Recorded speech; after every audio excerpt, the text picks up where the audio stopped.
There you go, a little taste test of the Super Reverb. I'm really pleased so far. Obviously, we're not done. We got a ways to go, but just as a little taste test, if you will, I thought it sounded very good going through the aux box.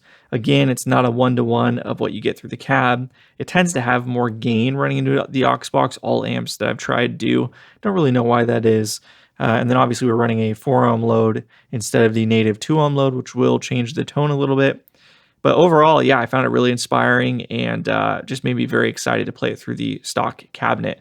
So, and the aux box just really helps me because that was recorded, at 12:30 at night.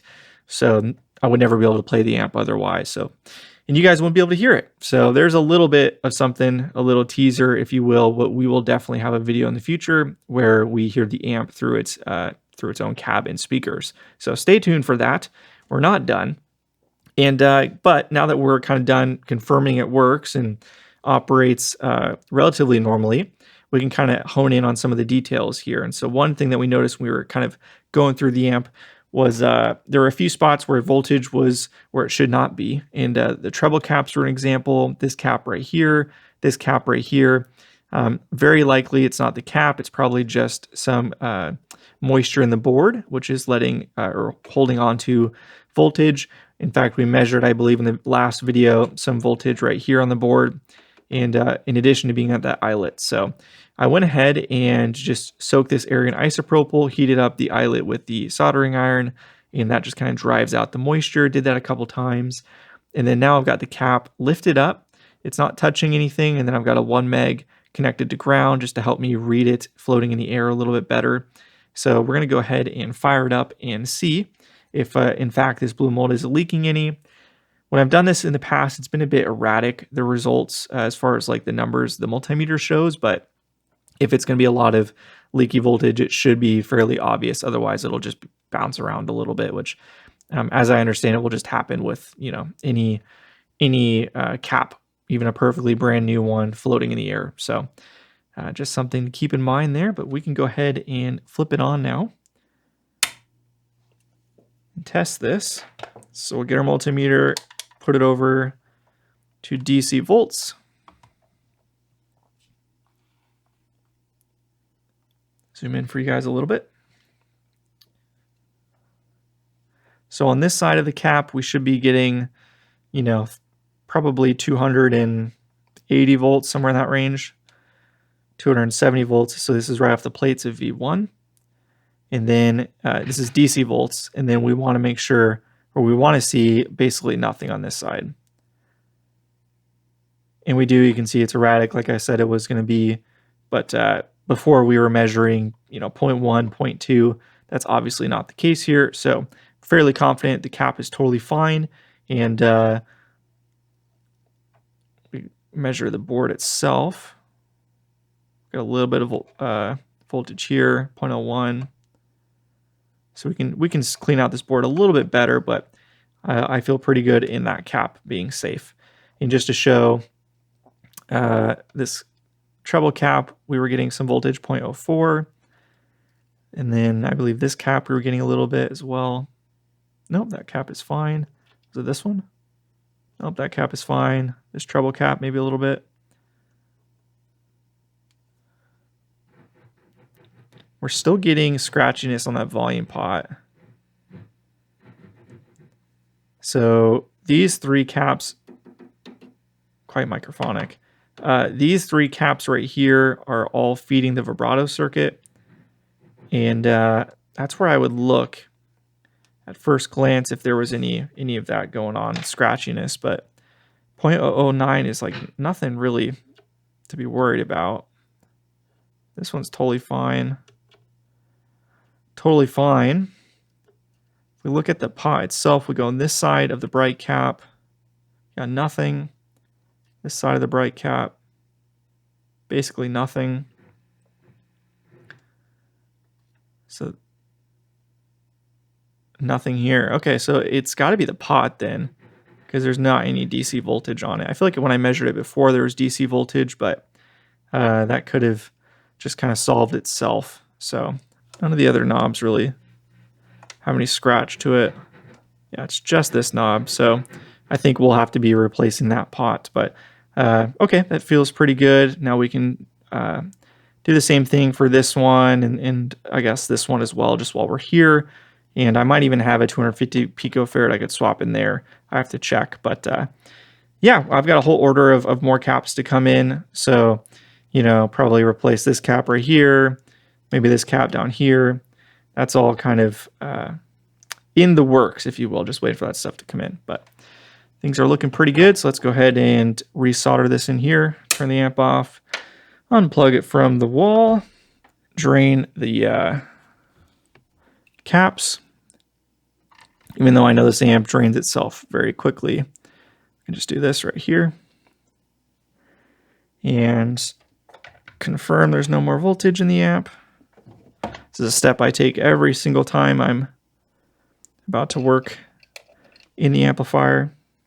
See, we're down to 0.1 volts, so the amp is completely safe now. We can resolder. The next thing I'm going to focus on is over here, and we are going to go ahead and move forward with swapping in the blue moldeds right here. And then while I'm in there, I'm going to swap both of these 220Ks. They measured really high when I first looked over the amp, when I first got it. I kept them in for now, but we're going to go ahead and swap those out. I don't have any carbon comp 220s that are 5%ers, and I just really want this position right here. These are the grid leaks, the bias right here, supplies going under the board and going to this eyelet right here. So it's really important that these two resistors are stable. So for that reason, I think I'm going to move forward with installing these Vichy little 2-watt resistors. You can see I have a 15K right there. So just kind of all as part of this bias circuit, making sure that those are extremely stable. So that resistor is going to be extremely stable. These two will be extremely stable. And then you don't really ever have to worry about that again. I don't really like putting in resistors that aren't carbon comps in a vintage Fender like this, but I've got them over here in the bias supply on this side here, and then this is kind of the last components for the bias supply where we'll have resistors as well as on the grid leaks, or sort of the grid stoppers here. So I'm going to go ahead and move forward and do that. And then I know it'll be good to go for forever, basically. So let's go ahead and remove these two caps so we can get access to the resistors, remove those, and then stage everything. Now that the eyelets are all cleaned out, we've got plenty of space to maneuver. So we can kind of just start placing the resistors, and we'll get these resistors in first, and then we'll move over to the caps. So we'll follow the tolerance band, even though these are different kind of resistor. And I like to just kind of place them, get my little trusty Sharpie here, just to give me a little mark of roughly where the bend needs to go. We've got one in. I'm not going to solder this side because I want to lift these caps and test them for leakiness before we fully commit. So we're just going to do one side for right now. We still get them all, positioned and mocked up, but we're just going to fully commit to one side. Moment of truth. Let's see if these caps are good or not. We've got the power tubes pulled. We can go ahead and turn it on. See, the voltage will begin on this side, which is, I believe, coming off the plates for the phase inverter. Yeah, so it should be quite high voltage. And then the other side, we should be seeing nothing.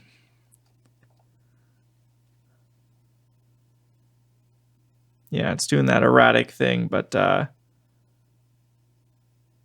me, that looks good. Now, just to show, here's one without the 1 meg. You can see how much more erratic it is. So as I understand it, the 1 meg is just kind of keeping things a bit less crazy, but it's still a little crazy, but definitely less so. And yeah, I think these are going to be good. We'll just move the 1 meg over to the other cap just to confirm. But I think we're okay. Similar results as the other one. So I'm going to call both of those caps for the phase inverter there good to go. So we can go ahead and discharge. We'll unplug the amplifier, discharge one more time, solder in those 2 connections in the phase inverter, and then I think we are done for tonight. Next steps for this amp will be waiting on the parts to come in. They should be in here. Should be here any day now. The remaining kind of caps and whatnot I had ordered. We're still looking for that 0.022 cap, as well as a 0.1 blue molded. So if anybody has a line on one of those, go ahead and hit me up. Comment below, shoot me an email, either way. And then we can kind of get this amp fully whole. So looking forward to that. And yeah, we're going to end here tonight. Thank you so much for watching. I really appreciate it. If you enjoy this video, if you're enjoying this series, please give the video a thumbs up. That helps me out a lot. And subscribe for more. Until next time, see you guys.